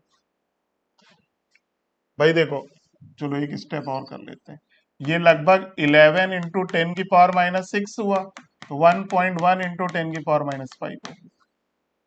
तो आंसर बेटा 77 का थर्ड। 78 देखो, एक सॉल्यूशन का बेटा आपको क्या दिया है, बॉइलिंग पॉइंट, पूछ क्या रहा है, फ्रीजिंग पॉइंट। तो बेटा जब भी ये क्वेश्चन हो सिंपल फार्मूला याद रखो, delta TB upon delta TF, KB upon KF. देखो बेटा डेल्टा टीबी 100 घटा दो कितना आ गया, 0.17। डेल्टा टीबी बेटा क्या होता है, boiling point of solution minus boiling point of solvent 0.17 upon delta TF बेटा निकालना। केबी बेटा कितना दिया है, 0.17 सॉरी 0.51 अपॉन बेटा 1.86। इसको इससे डिवाइड करोगे तो 3 आएगा, इससे डिवाइड करोगे 0.6। तो बेटा डिप्रेशन कितना आया, डिप्रेशन आया 0.62। लेकिन आपसे बेटा क्या पूछा है, फ्रीजिंग पॉइंट।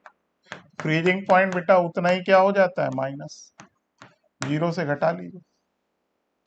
तो बेटा माइनस 0.62, 78 का बेटा 4 हो गया।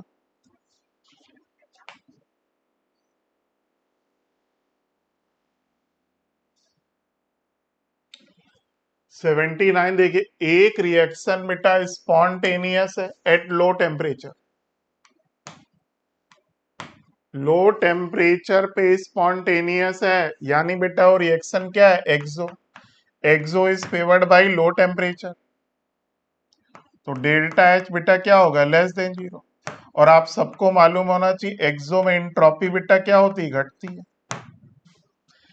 फॉर एग्जाम्पल बेटा हम ले लें Haber process, N2 plus 3H2 gives 2NH3। Delta Ng बेटा इसका क्या है, -2। ये रिएक्शन बेटा कैसी है, एक्सो। ये इसमें एंट्रोपी बेटा घट रही है क्योंकि डेल्टा Ng निगेटिव है। स्पॉन्टेनियस के लिए बेटा क्या होना चाहिए, ये फेवरेबल फैक्टर है, ये अनफेवरेबल है, तो delta H should be greater than T delta S। तो देख लो बेटा फोर्थ आंसर। और अगर बेटा ये लिखा होता एक reaction always spontaneous, always spontaneous, always spontaneous में दोनों फैक्टर बेटा फेवरेबल होते, यानी एक्सो होना चाहिए और एंट्रोपी बेटा बढ़नी चाहिए।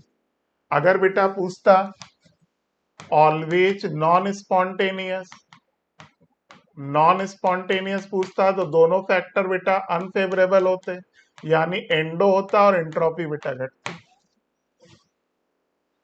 तो आपसे पूछा है बेटा एक रिएक्शन लो टेम्परेचर पे स्पॉन्टेनियस है यानी एक्सोथर्मिक है, एक्सोथर्मिक बेटा एंट्रोपी घटती है, ये आपका आंसर है। अगर यही लिखा होता है reaction is spontaneous at higher temperature but non spontaneous at lower temperature, तब एंडो होता। एंडो में बेटा डेल्टा एच क्या होता है, पॉजिटिव, और एंट्रोपी बेटा एंडो में क्या होती है, बढ़ती है। ठीक, तो आपका करेक्ट आंसर बेटा क्या है, आपका करेक्ट आंसर बेटा ये है।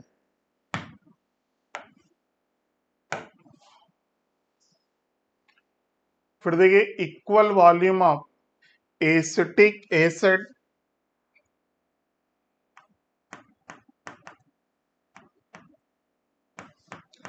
NaOH मिक्स किया, क्या बना, सोडियम एसीटेट प्लस वाटर।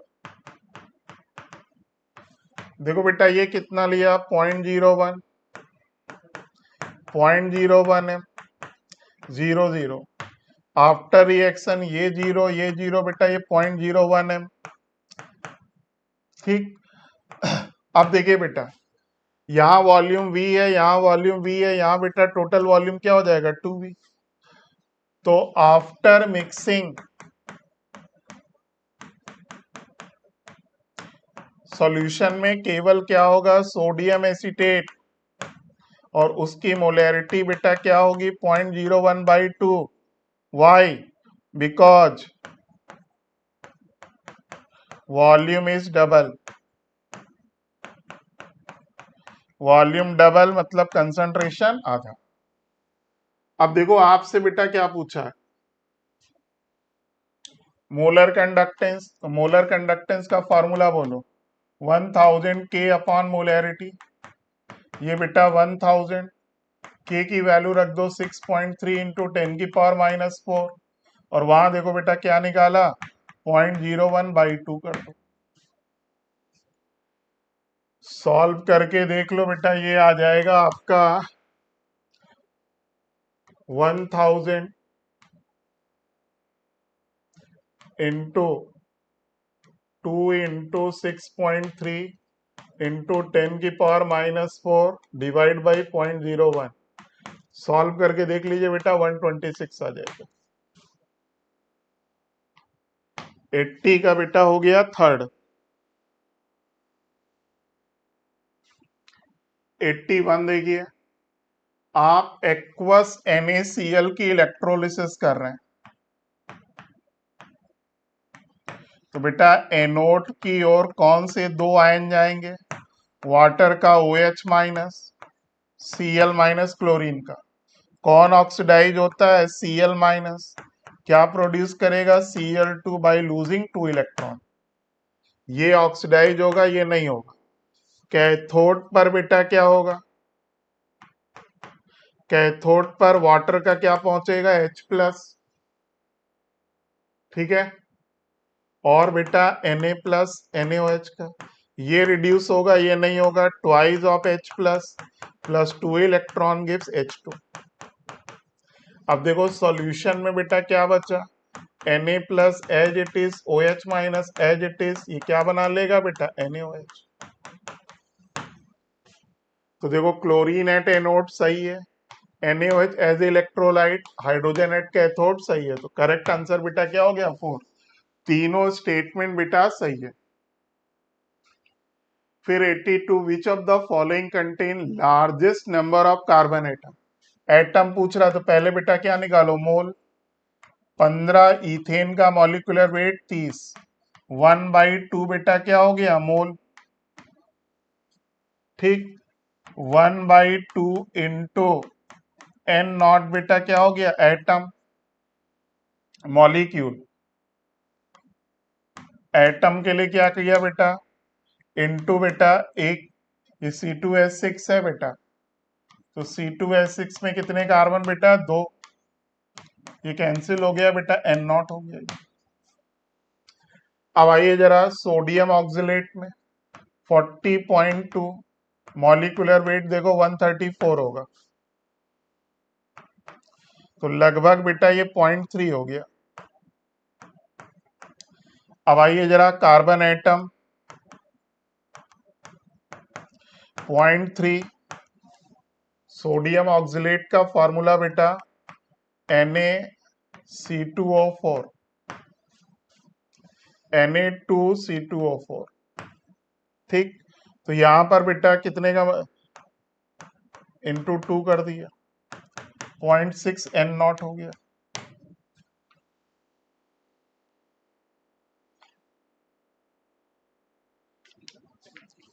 अब जरा इसमें देखिए बेटा, ग्लूकोज में 72/180, 0.4 मोल हो गया।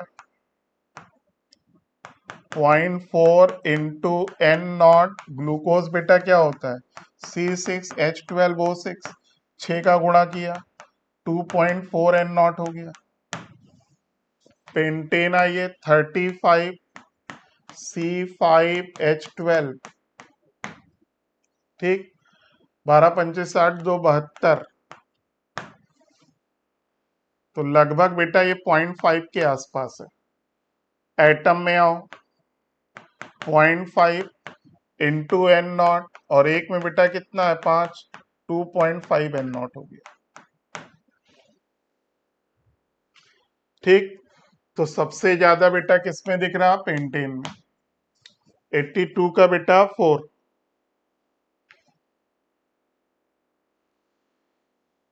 अब जरा 83 देखिए,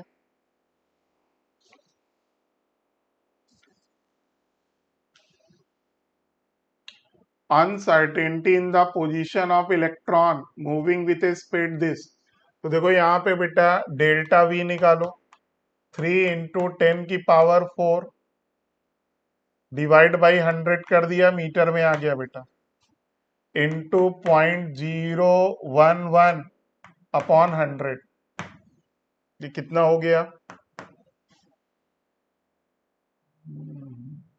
4 3 7, 3 इंटू 10⁻³ हो गया। Delta we. तो देखो m delta we delta x h upon 4 पाई, ठीक है ना। m बेटा क्या रखोगे 9.1 इंटू 10⁻⁻28 डिवाइड बाई 1000 किलोग्राम में कर दिया। वेलोसिटी बेटा 3 इंटू 10⁻³ हो गया। डेल्टा एक्स ये हो गया h 6.62 इंटू 10⁻34 हो गया। 4 इंटू 3.14। यहां से बेटा क्या निकाल लो,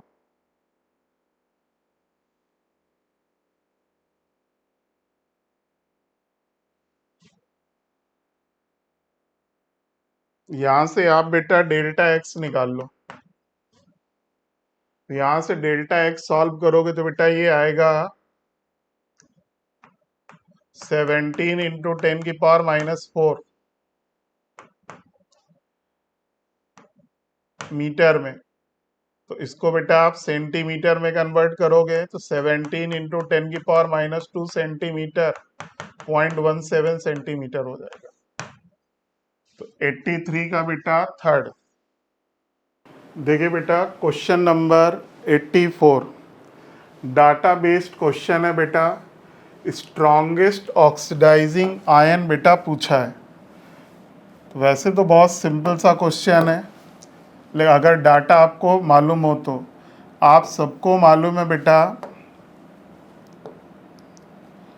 oxidising power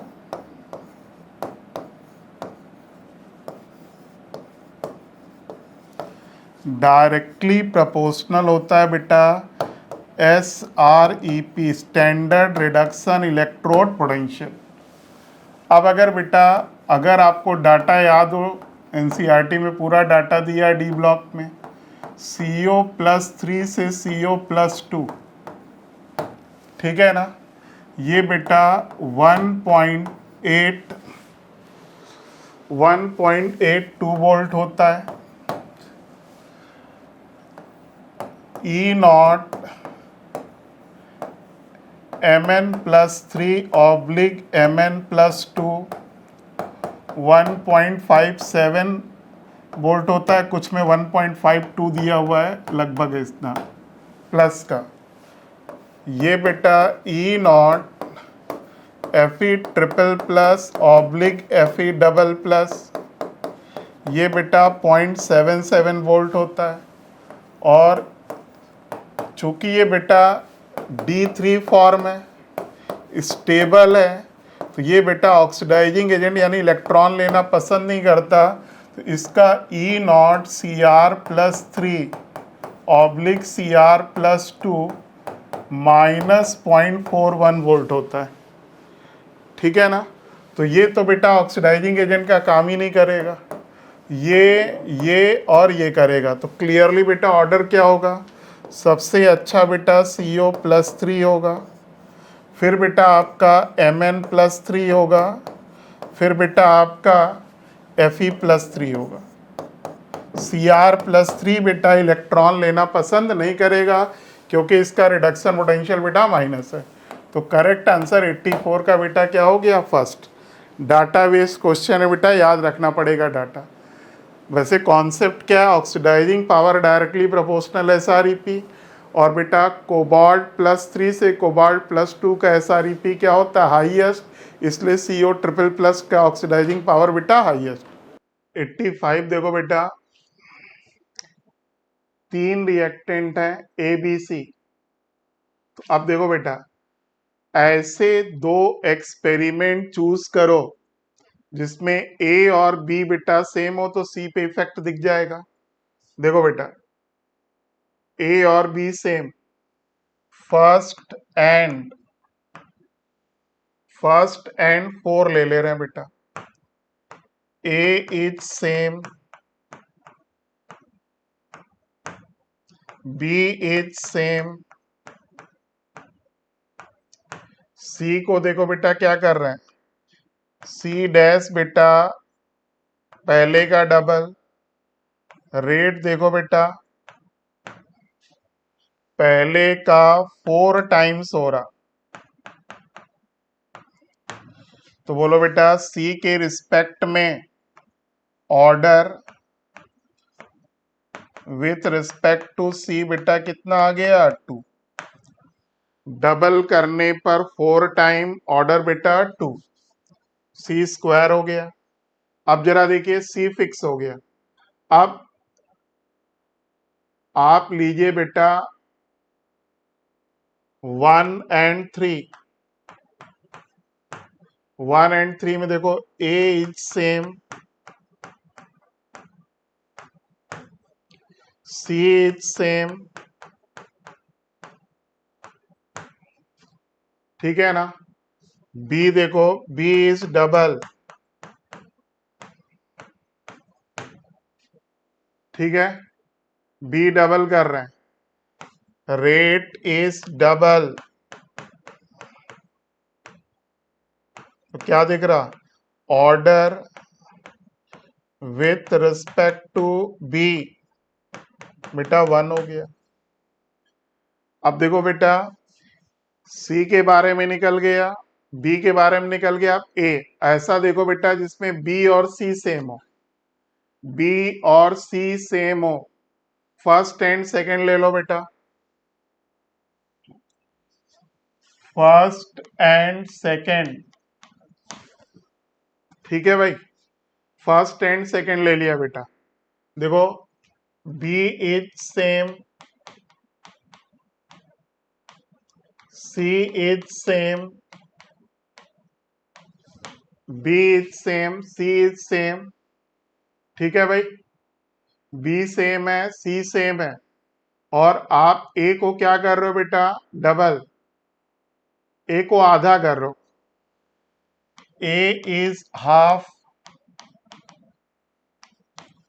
rate is also half, तो डबल करने पे डबल, हाफ करने पे half, order with respect to A बेटा क्या हो गया 1। तो देख लो बेटा ए के रिस्पेक्ट में ऑर्डर 1, बी के रिस्पेक्ट में ऑर्डर 1, सी के रिस्पेक्ट में ऑर्डर 2, बेटा किसमें है फर्स्ट में, 85 का फर्स्ट, 86 बेटा H2SO5 परऑक्साइड लिंकेज है बेटा, जहां पर परऑक्साइड लिंकेज होती है वहां पर ऑक्सीडेशन नंबर मैक्सिमम ली जाती है। देखो निकालोगे तो बेटा 2x H2SO5 में बेटा परऑक्साइड लिंकेज है,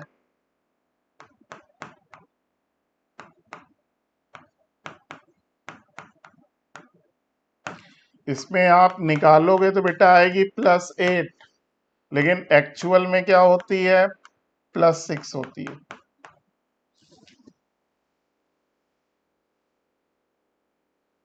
चलिए निकाल देता हूं, ये बेटा डायग्राम से निकलेगा H2S2O8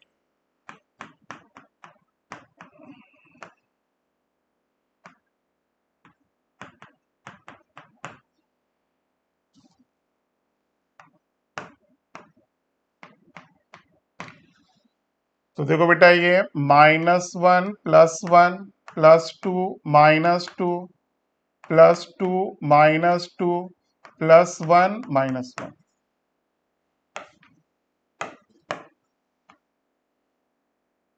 देखो बेटा ये क्या हो गई +6, ठीक, ये भी बेटा इसमें भी परऑक्साइड लिंकेज है, ठीक है ना।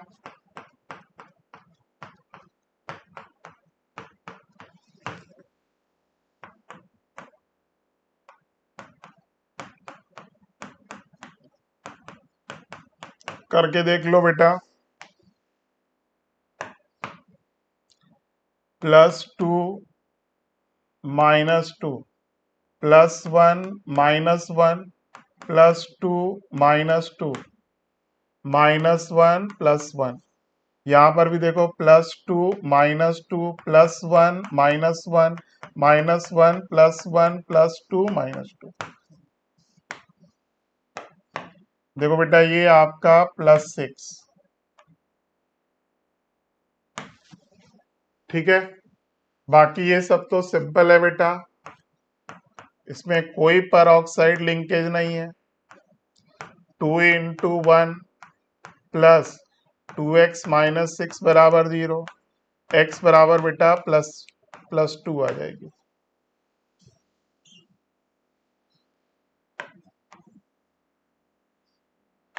x बराबर बेटा +2 आएगी, और इस वाले में बेटा 2 × 1 + 4x - 12 बराबर 0, x बराबर बेटा 2.5 आएगी। तो +6 +6 2 and 2.5 86 का बेटा फर्स्ट। 87 आपको बेटा अमोनिया का रेट दिया है, तो अमोनिया के टर्म्स में बेटा रेट ऑफ रिएक्शन क्या होगा? -1/2 सॉरी प्लस DNH3/dt, और नाइट्रोजन हाइड्रोजन के टर्म्स में क्या होगा? 1/3 DH2/dt। लेकिन बेटा ये कब है? जब रेट बेटा स्टैंडर्ड यूनिट यानी मोल में हो। यहां देखो बेटा केजी है, तो मॉलिक्यूलर वेट से डिवाइड कर दो। 1/2 1.7 × 10⁻³ तो यहां से बेटा DH2/dt कितना आ गया बेटा? 17। इसको आप सॉल्व करो बेटा, तो ये हो जाएगा, ये 3 इधर चला जाएगा, 3/2 1 × 10⁻⁴ हो जाएगा। ये बेटा किस में आएगा? केजी मोल, ये बेटा मोल में आ गया, ठीक है ना। अब आप इसको बेटा फिर से किस में कन्वर्ट करो? केजी में। तो 3/2 × 10⁻⁴ हाइड्रोजन का मॉलिक्यूलर वेट बेटा कितना होता है? 2। 2 और 2 बेटा क्या हो गया? कैंसिल। तो 3 × 10⁻⁴ केजी मिनट इनवर्स हो जाएगा। आंसर बेटा क्या हो जाएगा? थर्ड। 87 का बेटा थर्ड। फिर से देखिए बेटा, जब भी ऐसा क्वेश्चन हो, पहले रेट को यानी कंसंट्रेशन को स्टैंडर्ड कर देना। ये 1.7 × 10⁻³ kg था, तो मोल में कन्वर्ट करने के लिए, ठीक है ना, मोल में कन्वर्ट करने के लिए पहले इसको 17 से डिवाइड कर दो। तो देखो इसीलिए हमने यहां पर किया। फिर बेटा स्टैंडर्ड में आ गया, देखो मोल में आ गया आपका। उसके बाद फिर से देखो आंसर केजी में चाहिए, तो मॉलिक्यूलर वेट से फिर से मल्टीप्लाई किया, लेकिन किसका? हाइड्रोजन का। तो बेटा ये आंसर आ गया।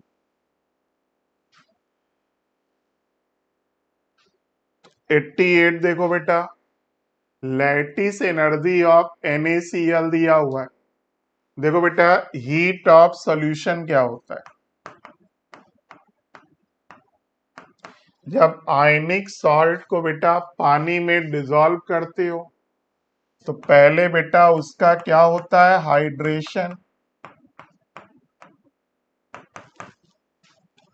ठीक है ना। फिर ΔH लैटिस होता है, इसको डिसोल्यूशन भी बोलते हैं। तो देखो बेटा ये आपको कितना दिया है? 780। और ΔH हाइड्रेशन बेटा क्या होगा? केटायन का हाइड्रेशन -406, एनायन का बेटा -364,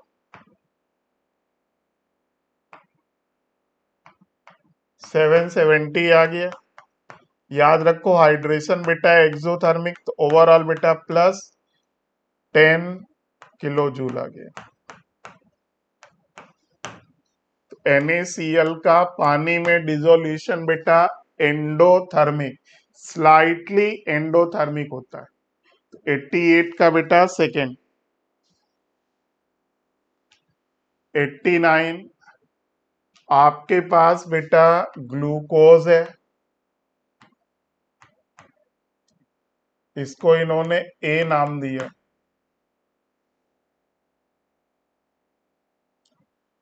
दूसरा बेटा KCl है, इसको इन्होंने बी नाम दिया।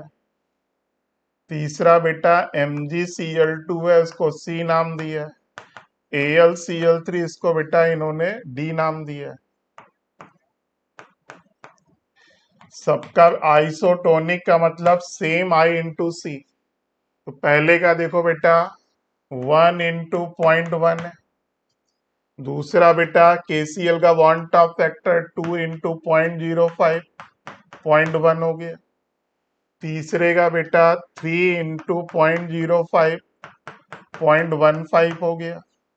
चौथे का बेटा बॉन्ड टॉप फैक्टर 4 इंटू 0.1 बेटा 0.4 हो गया।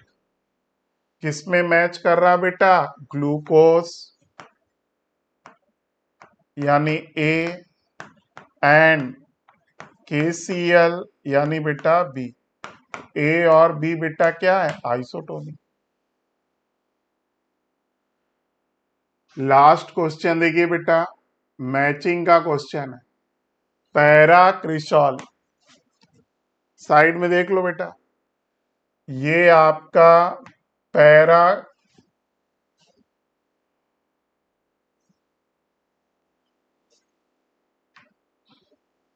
ये आपका पैराक्रिसॉल है।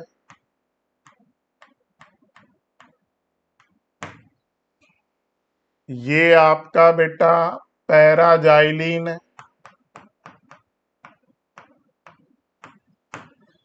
इसको बेटा हाइड्रोक्विनोन कहते हैं।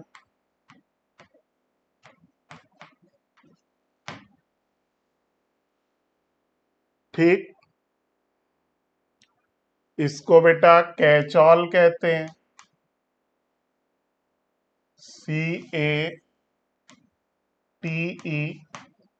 CATECHOL। 1 2 पर होता है तो बेटा कैचॉल कहते हैं, और 1 3 पर होता है तो इसको बेटा रिसोर्सिनॉल कहते हैं। अब बेटा मिला लो, तो ए पैराक्रिसॉल कौन सा है बेटा? ए का हो गया आर। पैराजाइलिन बी का हो गया बेटा एस। रिसोर्सिनॉल सी का बेटा हो गया टी। हाइड्रोक्विनोन बेटा डी का हो गया क्यू। और कैचॉल ई का बेटा हो गया आपका पी। तो करेक्ट आंसर बेटा थर्ड। ठीक है भाई, तो ये जो बेटा आज आपका FST 60 हुआ, उसका बेटा हमने और संजीव सर ने डिस्कशन कर दिया। फर्स्ट 68 तक बेटा 46 से 68 तक संजीव सर ने किया। 69 ऑनवर्ड बेटा 90 तक हमने किया। उम्मीद करते हैं कि बेटा हम दोनों के डिस्कशन से आपके जो भी इस पेपर के रिगार्डिंग कंफ्यूजन होगा वो बेटा दूर हो जाएगा। ओके बेटा, थैंक यू।